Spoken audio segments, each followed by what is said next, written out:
sallallahu alaihi wasallam. Nawaitu ta'alluma wa ta'lima wa tadhakkura wa tadhkira wa naf'a wal intifa' wal ifadata wal istifada wal hassa ala tamassuki bi kitabillahi wa sunnati rasulillahi sallallahu alaihi wasallam wa du'a ila al-huda wa dalalata ala al-khair ibtigha wajhillahi wa maradatihi wa thawabihi subhanahu wa ta'ala. Ila hadratin Nabiyil Mustafa Rasulillah sallallahu alaihi wasallam wa arwahi jami'al muslimin wal muslimat wal mu'minin wal mu'minat, khususan musannif hadzal kitab syai'ul lillahi lahumul fatihah. A'udzu billahi minasy syaithanir rajim. Bismillahirrahmanirrahim. Alhamdulillahi rabbil alamin. Ar-Rahmanir Rahim. Maliki yaumiddin. Iyyaka na'budu wa iyyaka nasta'in. Ihdinas siratal mustaqim. Siratal ladzina an'amta 'alaihim ghairil maghdubi 'alaihim waladdallin. Amin. Bismillahirrahmanirrahim. Alhamdulillahirabbil alamin. Puji syukur kehadirat Allah Subhanahu wa taala. Alhamdulillah pada sebuah hari ini kita masih diberikan nikmat kesehatan, nikmat kesempatan sehingga kita masih dapat menjalankan kewajiban kita sebagai hamba Allah Subhanahu wa taala, melaksanakan sholat fardu subuh yang alhamdulillah kita kerjakan secara berjamaah. Mudah-mudahan Allah Subhanahu wa taala menerima akan segala amal kebaikan kita, menghapus akan segala kesalahan kita, dan mengabulkan hajat kita fid dunya wal akhirah. Amin Allahumma amin. Salawat dan salam kita haturkan kepada junjungan kita baginda Nabi Muhammad sallallahu alaihi wasallam. Allahumma shalli wa sallim wa barik ala sayyidina Muhammad wa ala ali sayyidina Muhammad. Assalamu alayka ya Rasulullah. Bapak Ibu ma'asyiral hadirin wal hadirat jamaah salat fardu subuh rahimakumullah. Lanjutkan daripada kajian tafsir kita, memasuki ayat yang ke-127 di dalam surah Al-Baqarah. A'udzu billahi minasyaitonir rajim. Wa idh yarfa'u Ibrahimul qawa'ida minal baiti wa Ismail Rabbana taqabbal minna innaka antas samiul alim. Rabbana waj'alna muslimaini laka wa min dzurriyyatina ummatan muslimatan lak wa arina manasikana wa tub 'alaina innaka antat tawwabur rahim. Rabbana wab'ats fihim rasulan minhum yatlu 'alaihim ayatika wa yu'allimuhumul kitaba wal hikmah wa yu'allimuhumul kitaba wal hikmata wa yuzakkihim innaka antal azizul hakim. Shadaqallahul azim. Ma'asyiral hadirin wa hadirat rahimakumullah. Allah Subhanahu wa taala berfirman di dalam surah Al-Baqarah ayat yang ke-127. Wa idh yarfa'u Ibrahimul qawaidah. Dan ingatlah ketika Nabi Ibrahim alaihissalam meninggikan pondasi Baitullah bersama Nabi Ismail. Kemudian Nabi Ibrahim berdoa kepada Allah, Rabbana taqabbal minna innaka antas samiul alim. Ya Tuhan kami, terimalah amal dari kami, sungguh Engkau yang maha mendengar lagi maha mengetahui.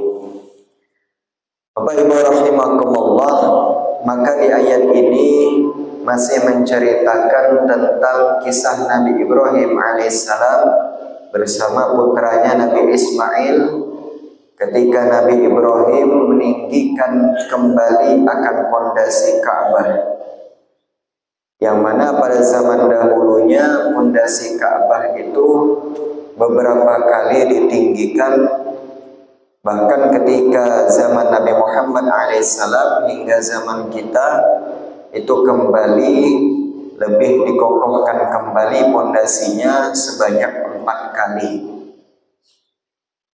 Karena kita pikir-pikir Ka'bah merupakan bangunan yang pertama kali yang Allah Subhanahu wa Ta'ala jadikan di muka bumi ini. Kita bisa bayangkan berapa ribu tahun umurnya sudah Ka'bah atau Baitullah hingga zaman sekarang, sampai 1000 tahun, mulai dari zaman Nabi Adam hingga zaman kita sekarang. Sedangkan zaman Nabi Muhammad hingga zaman kita sekarang itu sudah 1400 tahun lebih. Artinya itu merupakan bangunan yang pertama kali yang Allah ciptakan. Sampai sekarang Ka'bah pun tidak pernah tidak pernah sunyi didatangi daripada orang. Maka wajar ketika Allah Subhanahu wa Ta'ala menyuruh akan Nabi Ibrahim untuk meninggikan kembali pondasi akan Ka'bah tersebut. Maka setelah Nabi Ibrahim alaihissalam beserta putranya Nabi Ismail meninggikan akan pondasi Ka'bah, maka Nabi Ibrahim pun berdoa kepada Allah, Rabbana taqabbal minna innaka antas sami'ul alim. Ya Allah, ya Tuhan kami, terimalah amal dari kami, sesungguhnya Engkaulah yang maha mendengar lagi maha mengetahui. Ini doa sering kita baca ketika kita setelah selesai melaksanakan sholat fardu.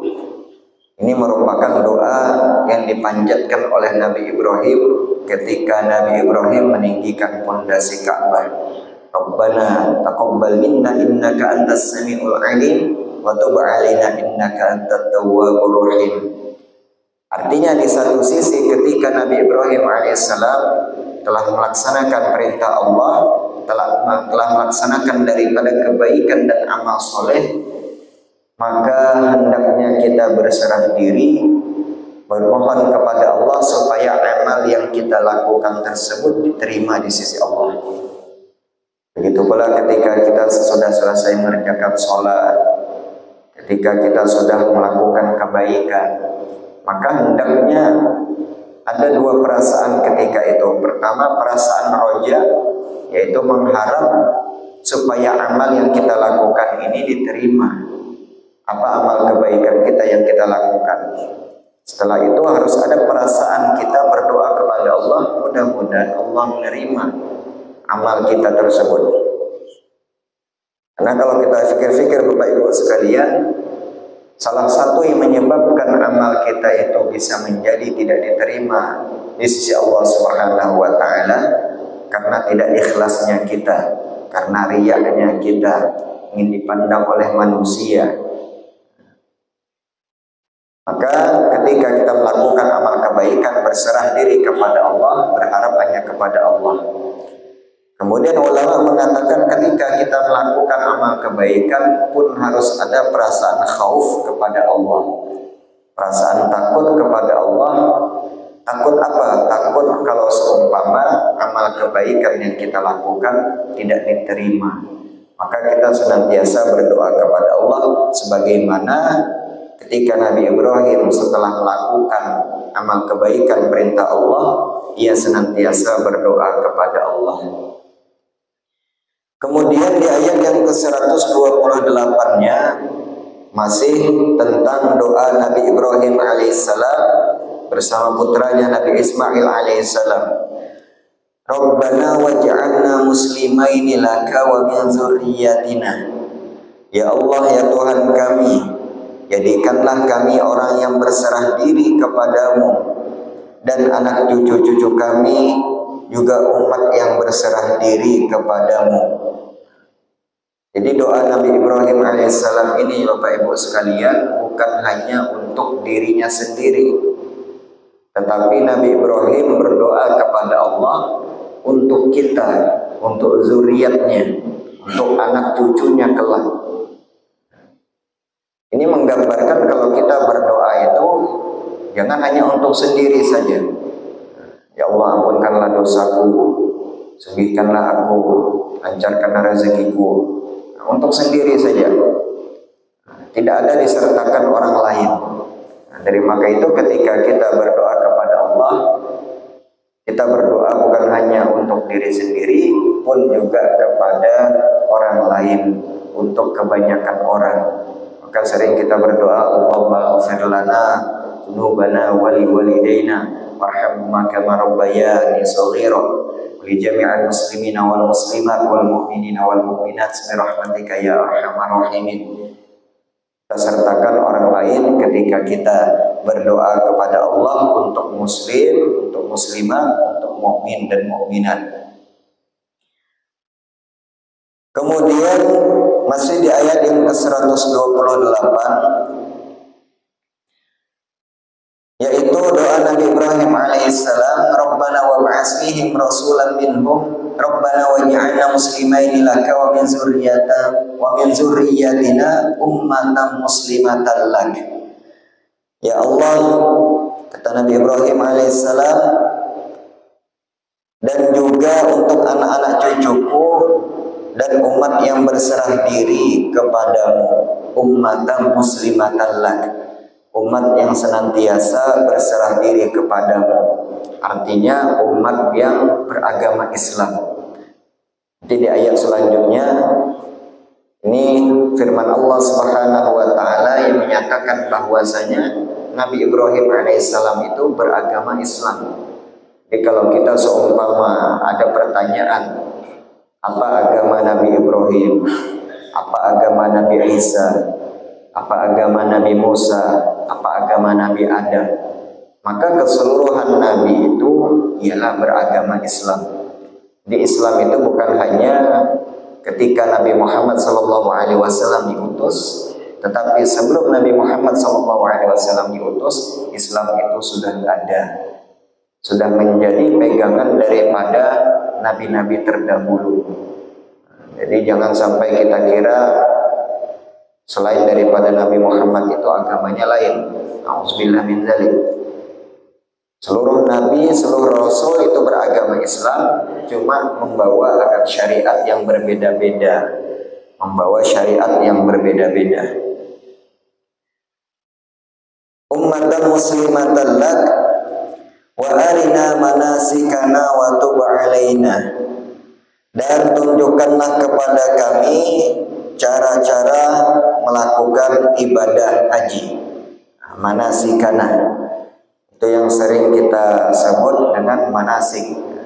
Itu berasal daripada bahasa Arab, pun juga sudah ada di dalam Al-Quran. Wa arina manasikana, dan ajarilah kami tentang tata cara melakukan haji. Nah, jadi ini merupakan doa yang sudah dipanjatkan Nabi Ibrahim beribu-ribu tahun yang lalu, supaya kita umatnya Nabi Muhammad ini ketika melakukan haji, ketika sebelum melaksanakan umrah, kita melakukan yang namanya manasik. Supaya apa? Supaya kita mengerjakan ibadah haji atau ibadah umrah tadi sesuai dengan apa yang dituntun oleh baginda Nabi Sallallahu Alaihi Wasallam. Wa tub alaina, dan terimalah akan taubat kami, innaka antat tawwabur rahim, sesungguhnya engkau ya Allah yang maha penerima taubat lagi maha penyayang. Ini banyak sekali ini doa Nabi Ibrahim alaihissalam ketika ia meninggikan akan Ka'bah. Jadi dimulai daripada ayat yang ke-126 itu sampai ayat yang ke-130, 5 ayat. Itu merupakan doa Nabi Ibrahim alaihissalam. Doa Nabi Ibrahim alaihissalam kepada Allah. Artinya kalau kita sedang sholat berjamaah, itu yang dituntut sebenarnya kita berdoa ringkas. Tetapi kalau kita sedang sendiri, mau panjangkah kita berdoa, itu tidak mengapa. Ini di satu sisi juga menggambarkan ketika Nabi Ibrahim alaihissalam berdoa kepada Allah panjang, karena Nabi Ibrahim ketika itu sedang sendiri dan hanya dengan bersama anaknya saja. Sampai 5 ayat doa Nabi Ibrahim kepada Allah. Nah, jadi kalau kita seumpama sedang memimpin sholat berjamaah, maka kita usahakan doa tersebut yang ringkas saja doanya, karena mungkin banyak di antara jamaah yang ada keperluan dan lain sebagainya. Nah, ini kadang sholat berjamaah panjang doanya, sampai doa haul dibaca juga. Nah, kan. Tapi kalau kita sendiri, mau kita panjangkan, mau satu buku kah kita baca, tidak apa-apa. Artinya kalau sendiri terserah, tetapi kalau kita sedang berjamaah, itu dianjurkan untuk ringkas, padat dan jelas ketika kita berdoa. Bapak Ibu rahimakumullah, kemudian di ayat yang ke-129-nya masih doa Nabi Ibrahim alaihissalam, Rabbana wa ba'ats fihim rasulam minhum.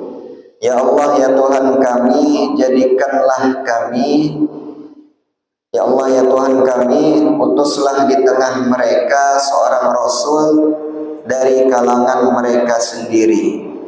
Wa ba'ats fihim rasulan minhum yatslu alaihim ayati wa yu'allimuhumul kitaba wal hikmah wa yuzakkihim. Ya Tuhan kami, utuslah di tengah mereka seorang rasul dari kalangan mereka sendiri yang akan membacakan kepada mereka ayat-ayat-Mu dan mengajarkan kitab dan hikmah kepada mereka. Nah, jadi sebelum Nabi Muhammad SAW Allah utus di negeri Mekah, maka Nabi Ibrahim alaihissalam sudah berdoa kepada Allah supaya nanti negeri Mekah ini Allah utus akan seorang rasul, yang mana seorang rasul itu dari kalangan mereka sendiri, dari golongan mereka sendiri. Jadi ini sudah doa Nabi Ibrahim dari dahulunya, bahwasanya Nabi Muhammad itu memang golongan daripada Quraisy, memang golongan daripada kalangan mereka sendiri. Nah, dari maka itu dengkilah oleh orang-orang Bani Israel.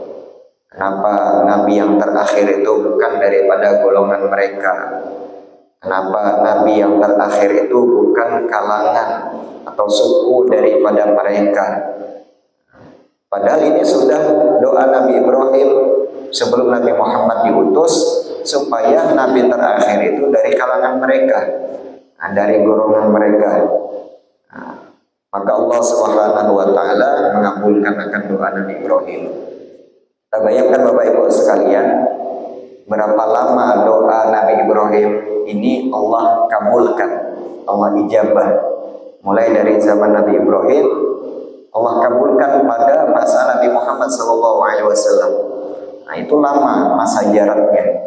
Sedangkan dari Nabi Isa kepada Nabi Muhammad aja itu jaraknya 500 tahun.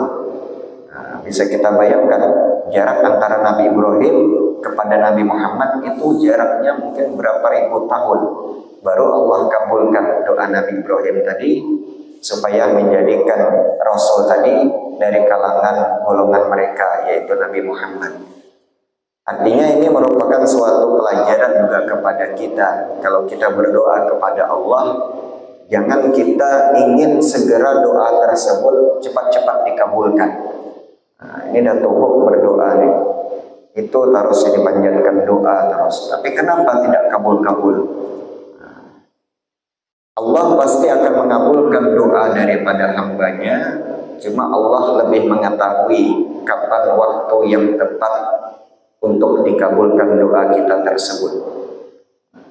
Pun kalau tidak Allah kabulkan doa kita selama ini di dunia, Allah akan simpan sebagai pahala kita di akhirat. Dan itu lebih baik, lebih disukai oleh orang-orang ketimbang doanya tadi dikabulkan di dunia, menjadi simpanan pahala di akhirat nanti. Jadi selama ini kalau kita berdoa kepada Allah, kenapa belum kabul-kabul? Kenapa belum diijabah? Karena barangkali Allah lebih mengetahui kapan sebaiknya doa kita tersebut dikabulkan. Kita seumpama minta menjadi orang yang kaya, kalau seumpama langsung Allah jadikan kita sebagai orang kaya langsung, mungkin bisa jadi itu merupakan istidraj bagi kita. Atau mungkin kita menjadi orang yang sombong kelak kalau diberi kekayaan tersebut. Maka melihat daripada Nabi Ibrahim alaihissalam, doa Nabi Ibrahim ini Allah kabulkan beberapa ribu tahun. Ketika Nabi Muhammad SAW diutus, baru Allah kabulkan bahwasanya Nabi Ibrahim meminta supaya Rasul tersebut dari kalangan mereka, maka Allah kabulkan Nabi Muhammad Rasul terakhir itu daripada golongan dan kalangan daripada mereka. Kemudian wa ba'atsnihim rasulan minhum yatslu 'alaihim ayati, yang mana Rasul tersebut membacakan akan ayat-ayatmu, membacakan akan ayat-ayat Al-Quran. Yatslu 'alaihim ayatika wa yu'allimuhumul kitaba wal hikmah, dan mengajarkan daripada kitab, mengajarkan daripada Al-Quran wal hikmah. Hikmah di sini adalah mengajarkan daripada hadis, mengajarkan daripada sunnah-sunnah Nabi. Ya, sesuai dengan sabda Nabi SAW bahwasanya pegangan kita, kalau kita senantiasa berpegang kepada dua ini, niscaya kita tidak akan pernah sesat selama-lamanya. Apa itu? Al-Quran dan sunnah, Al-Quran dan hadis. Tapi jangan langsung kita maknakan secara zahir, langsung kembali ke Al-Quran dan hadis. Tidak perlu lagi ke kitab-kitab ulama ini, langsung ke Al-Quran dan hadis saja. Ini dalil sebagian jamaah sebelah. Jadi seumpama kita ibaratkan kita ingin minum kopi atau minum teh, langsung kita minum dari tekonya tadi. Kita ambil tekonya yang berisi teh, langsung kopi tadi, langsung kita minum. Kira-kira bisa tidak kita minum tadi? Sulit kita minum secara langsung. Maka kita tuang dulu ke cangkir, baru bisa kita minum. Ini merupakan suatu pelajaran ketika kita ingin kembali ke Al-Quran dan hadis. Maka salah satu jalannya untuk menuju Al-Quran dan hadis ialah melalui daripada kitab-kitab para ulama, kitab-kitab yang ulama karang. Kalau kita belajar fikih saja langsung kembali ke Al-Quran dan hadis, sulit kita mencari dalilnya, mana dalil untuk kita sholat, mana bacaan-bacaan sholat, sulit. Maka jalannya ialah dengan melihat daripada kitab-kitab yang dikarang oleh ulama. Itu merupakan jalan kita untuk kembali kepada Al-Quran dan hadis. Bapak Ibu ma'asyiral hadirin wal hadirat rahimakumullah. Innaka antal azizul hakim, sesungguhnya Allah Subhanahu wa taala Maha perkasa lagi Maha bijaksana. Wa may yarghabu an millati Ibrahim illa ma safiha nafsah, dan orang yang membenci agama Nabi Ibrahim hanyalah orang yang memperbodoh dirinya sendiri. Jadi orang yang membenci daripada agama Nabi Ibrahim adalah orang-orang yang bodoh, kata Allah Subhanahu wa taala. Kenapa mereka dikatakan sebagai orang yang bodoh? Dikatakan mereka sebagai orang-orang jahiliyah karena mereka menyembah sesuatu yang tidak bisa memberikan manfaat sedikit pun. Sebagaimana kisah Nabi Ibrahim alaihissalam yang sering kita dengar. Ketika Nabi Ibrahim alaihissalam tinggal sendiri di perkampungan itu, sedangkan penduduknya dan rajanya sedang berada di luar kota, maka Nabi Ibrahim alaihissalam menghancurkan akan seluruh patung-patung yang ada di negeri tersebut. Dihancurkan Nabi Ibrahim. Maka Nabi Ibrahim meninggalkan satu patung yang paling besar dan dikalungi akan kapak. Tinggal satu patung yang paling besar dikalungi kapak. Kemudian ketika raja tadi datang, penduduk tadi datang terkejut melihat patung-patung habis hancuran, berserakan patung-patung tadi. Ini siapa yang menghancurkan ini? Pasti tidak lain dan tidak bukan Ibrahim yang menghancurkan. Maka ketika itu ditanya akan Nabi Ibrahim, apakah engkau yang menghancurkan akan patung-patung ini?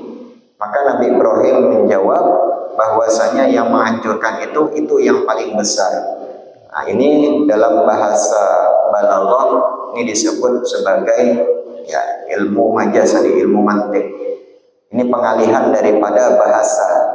Nah, maksudnya yang paling besar itu ialah Nabi Ibrahim menunjuk ketika itu ini yang paling besar. Maksudnya di antara kelima jari ini yang paling besar adalah jari jempol. Nah, jadi Nabi Ibrahim ketika ditanya siapa yang menghancurkan patung-patung ini, Nabi Ibrahim menjawab ini yang paling besar. Bukannya maksudnya patung tadi yang menghancurkan, di antara 5 jari ini, jari jempol ini yang paling besar. Nah, tapi karena orang tadi salah menafsirkan, dikiranya patung tadi yang paling besar. Padahal Nabi Ibrahim hanya menunjuk di antara kelima jari ini yang paling besar. Nah, bahasa majaz tadi. Maka ketika Nabi Ibrahim mengatakan siapa yang menghancurkan patung ini yang paling besar, maka raja tersebut langsung mengatakan ini patung kan tidak bisa bergerak, tidak bisa berbuat apa-apa, tidak mungkin dia menghancurkan. Maka Nabi Ibrahim sekamat lagi, kalau tidak bisa bergerak, kalau tidak bisa berbuat apa-apa, tidak bisa berbicara, kenapa masih engkau sembah? Nah, langsung terdiam 1000 kata rajanya.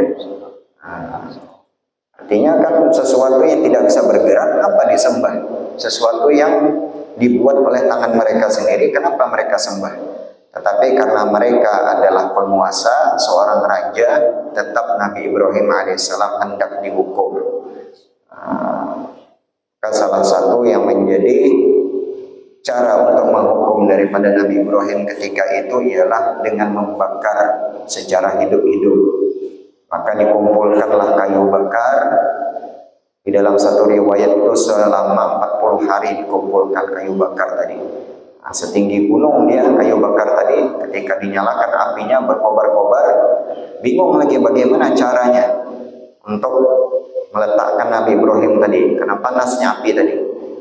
Maka iblis menyarankan yang menyerupai daripada manusia, buatlah sebagai semacam katapel. Jadi Nabi Ibrahim itu dibuat seperti katapel tadi, dilemparkan sampai ke kobaran api tersebut. Maka ketika Nabi Ibrahim alaihissalam hendak dilemparkan tadi, masuk Nabi Ibrahim ke dalam kobaran api tersebut, malaikat Jibril alaihissalam sudah menawarkan akan permohonan, berdoalah, niscaya akan aku kabulkan. Maka apa Nabi Ibrahim mengatakan, hasbunallah wa ni'mal wakil, ni'mal maula wa ni'mal nasir. Cukuplah Allah sebagai penolong, cukuplah Allah sebagai wakil. Nah, maka ketika Nabi Ibrahim alaihissalam masuk ke dalam kobaran api, sedikit pun tidak merasakan akan panas, bahkan terasa dingin. Ya, itu sebagai, kalau kita biasanya orang-orang tua kita dulu, saya dulu, nenek saya itu ketika demam itu dibacakan doa Nabi Ibrahim tadi, atau ayat yang ketika Nabi Ibrahim sedang dibakar tadi. Barda wa salaman ala Ibrahim.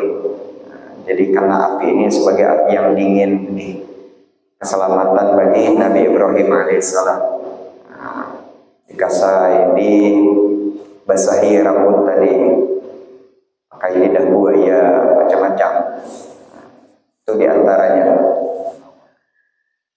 Bapak Ibu rahimakumullah, wa may yarghabu an millati Ibrahim illa ma safiha nafsah. Masih di ayat yang ke-130-nya, dan orang-orang yang membenci agama Ibrahim hanyalah orang yang memperbodoh dirinya sendiri. Walaqad istafainahu fid dunya, kami telah memilihnya Nabi Ibrahim di dunia ini, dan sesungguhnya di akhirat dia termasuk orang-orang yang soleh. Wa innahu fil akhirati laminas solihin. Jadi Nabi Ibrahim alaihissalam, di antara keutamaan dan kelebihan yang Allah Subhanahu wa taala berikan kepada Nabi Ibrahim ini apa? Nabi Ibrahim alaihissalam digelar sebagai Abul Anbiya, sebagai bapaknya daripada para nabi. Karena memang banyak nabi-nabi itu terlahir daripada zuriatnya, daripada keturunannya Nabi Ibrahim alaihissalam.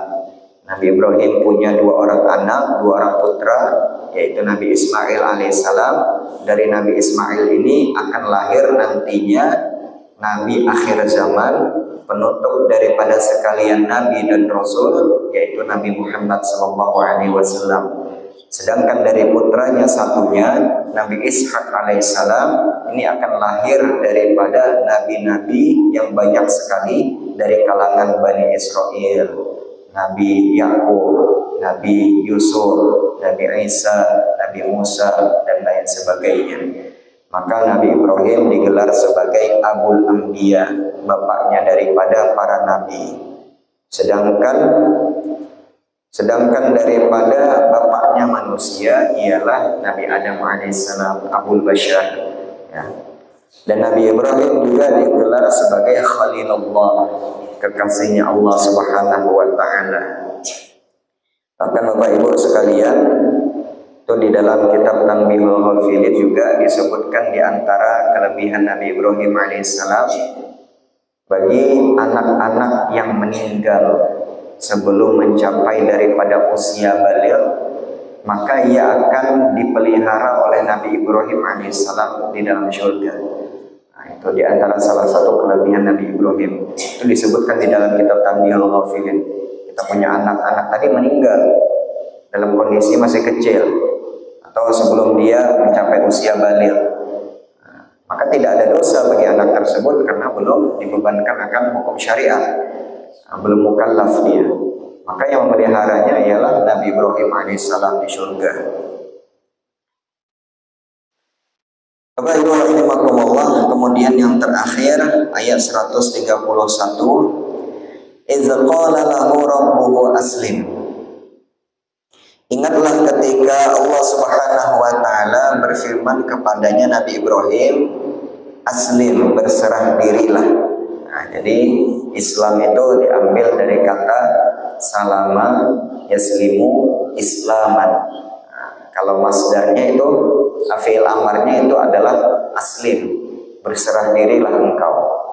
Nah, keselamatan, salama yaslimu islaman. Jadi islaman itu Islam itu merupakan masdar dari kata salama yaslimu islaman. Fi'il amarnya aslim, ya. Idz qala lahu rabbuhu aslim, dan ingatlah ketika Allah Subhanahu wa Ta'ala berfirman kepada Nabi Ibrahim, aslim, berserah dirilah, Islamlah. Nah, ini salah satu ayat yang mengatakan bahwasanya Nabi Ibrahim itu apa? Apakah dia Yahudi, apakah Nasrani, apakah Islam? Allah sendiri menyatakan di dalam Al-Quran, Nabi Ibrahim adalah seorang yang beragama Islam. Qala aslamtu li rabbil alamin. Kemudian Nabi Ibrahim menjawab, aku berserah diri kepada Tuhan seluruh alam. Nah, jadi ketika Allah berfirman kepada Nabi Ibrahim, berserah dirilah, langsung ketika itu Nabi Ibrahim mengatakan, aku berserah diri, aku Islam kepada seluruh alam. Artinya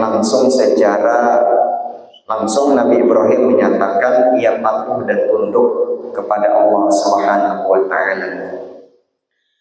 Bapak Ibu rahimakumullah, sebagai kesimpulan daripada pengajian kita pada sebuah hari ini, di ayat yang ke-126 sampai ayat yang ke-130 ini menceritakan tentang doa Nabi Ibrahim alaihissalam bersama putranya Nabi Ismail alaihissalam ketika Nabi Ibrahim selesai menjalankan daripada perintah Allah untuk meninggikan daripada pondasi Ka'bah ketika itu.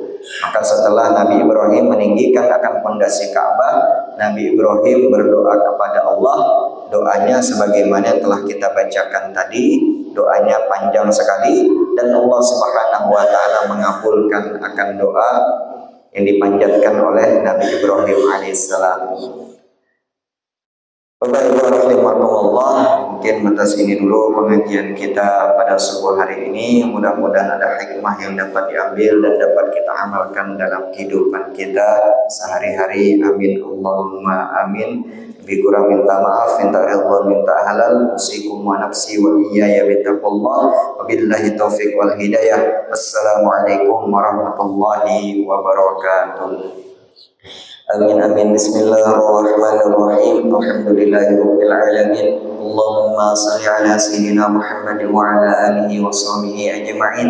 Rabbi zidna ilma wasilana fi arzaqina waj'alna mahbuban fi qulubi ibadika wa azizan fi uyunihim waj'alna wajihan fi dunya wal akhirah wa minal muqarrabin ya katsiran nawali hasanan fi ali qaiman bila zawal ya mubdi'an bila misal falkal hamdu wal minnatu wasyarafu ala kulli hal. Wa sallallahu ala sayyidina Muhammad wa ala alihi wa sahbihi wa sallam. Subhana rabbika rabbil izzati amma yasifun.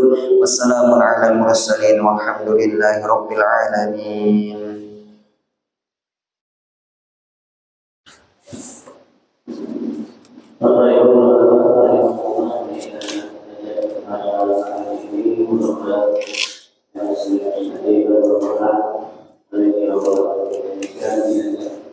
Assalamualaikum warahmatullahi wabarakatuh.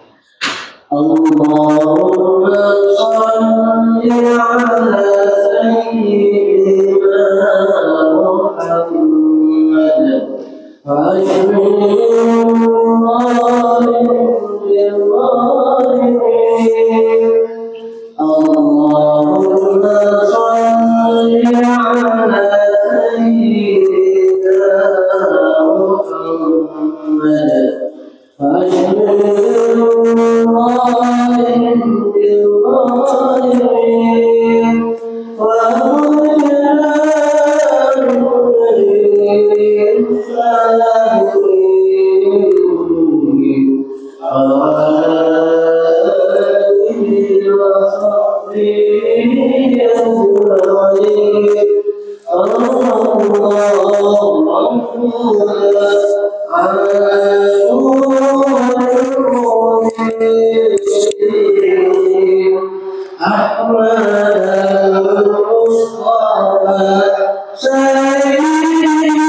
Wow.